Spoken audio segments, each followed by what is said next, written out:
I think it's also important to discuss, um, because I'm not sure if the community really understands all the opportunities that are going to be available through the Speak Network. I don't think we do either. Well, I'm getting this from the light paper, so whoever wrote the light paper has at least some clue. You guys have termed it mills. And when you start reading through the different mills that are there, and it's not only providing hard drive space for video storage. I mean, there's the ability to get a little bit of rewards and be incentivized for watching ads. There's a host of things. I think you listed 6 or 8 different things in there.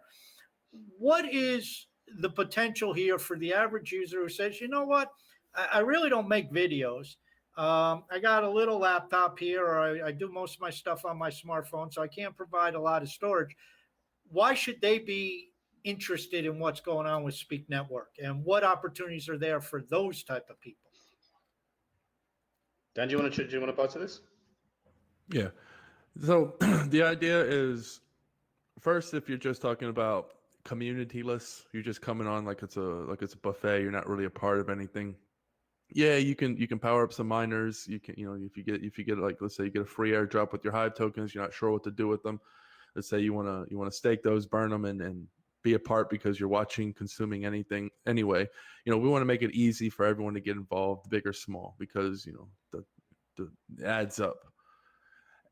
Where we really want to take this is you start to join a community, and now it's like, okay, well, I'm storing this community's content that I watch, and now, yeah, I can earn some Speak rewards, but now I'm earning clout within my community because it's transparent who's storing what.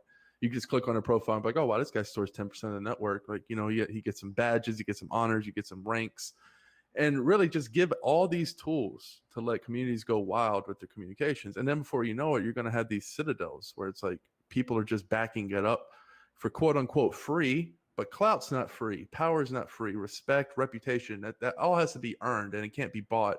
Things that can't be bought, people think they're free. They're valueless. They're actually the most important. So we want to tap into that because there's so much value that's out there that's not being tapped into, that's not being looped into this circular positive feedback where, reputation, all these things matter. So one day we hope to see you enter a community, and before you know it, you're like, who the big shots are, the people who are actually helping the infrastructure, and you're like, wow, this thing feels different. Like, this is really community owned. Like, you can literally see how community owned this thing is.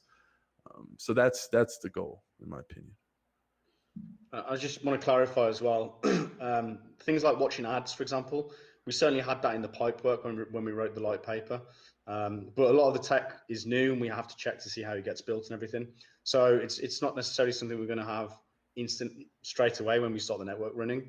It's certainly something we'll work on, and we'll try our best to make that happen in some kind of fair, non-gameable way.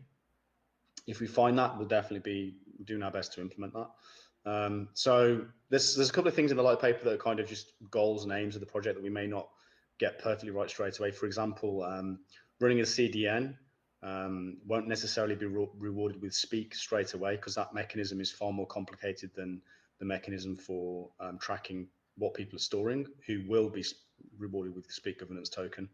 The same thing for encoding as well. We think encoding is going to be kind of a peer-to-peer private deal where if the mobile users who can't do any encoding via mobile contact a list, they'll be able to see a list of encoders, and those lists of encoders will have a set of prices, and then the mobile user will be able to go to them to get the encoding done and pay some bracket. As time goes on, of course, we want more effective ways to track the network and actually reward those people with Speak governance token, because we want to make sure that's as distributed as possible. But yes, so there's like a few things in the light paper that are visions. It's all a vision, really. And we're just trying to now build that out as practically as possible, and we'll see where we get to, basically. In terms of why people should be getting involved in this stuff, if you take a look, recently, probably 6 months ago, we posted a couple of our pieces of content to the Leo Finance Network without really realizing it, because we just tagged it as one of the communities. And then it turns out that we've got a certain amount of tokens that we didn't realize that we had, and we just kind of turned on one day, like, I had to kind of rub my eyes and be like, have we really got that many Leo tokens? and then you realize the Leo price is growing, and you know, after several years, what's it going to be worth, you know? And then you start to see there's other tokens that we've been given for different things that we hadn't realized that we'd done. And now it's almost like if you're starting new on Web3, I find it insane that people still post into Web2. I really do. The fact that you're like under the cosh of any Web2 company that can delete you anytime they like. You should be using your Web2 as a traffic funnel to traffic people to Web3. And then on that Web3, if you go about it in a systematic way, unlike where I was just saying, oh, we turned on one day and found out we got these Leo tokens, we haven't been very good at it. But there's certainly people within Web3, and you guys are probably two of the best guys, where you're very methodically, systematically understanding where the value is, posting to those value systems, and slowly but surely over time, not receiving tons and tons of cash and money and NFTs and things like that, but slowly but surely over time, it's building. And all of a sudden, in 5 years from now, you look back and you're going to have $1 million worth of tokens, you know, and different NFTs and things like that. But it's the same on the Spknetwork. The Spknetwork will be almost exactly the same model. It's just another dimension to it because it's another type of storage. It's another type of interaction that you get with the Web3 network compared to Hive. And so as a result, we can, you know, I can envisage all sorts of communities, community tokens popping up, community-driven NFTs that you're going to start receiving for taking part in XYZ activity that community wants to take part in. And so just interacting with these systems over time is valuable. And the difference with Web2 is that this value is locked into your account. And it's locked into your followers, it's locked into your token balances, and it's locked into your token market caps over time as they grow. And so, yeah, just whoever gets involved, basically. But if you can follow guys like you guys who are systematically getting involved and figuring out the cleverest ways to do it, I think people can make some serious money.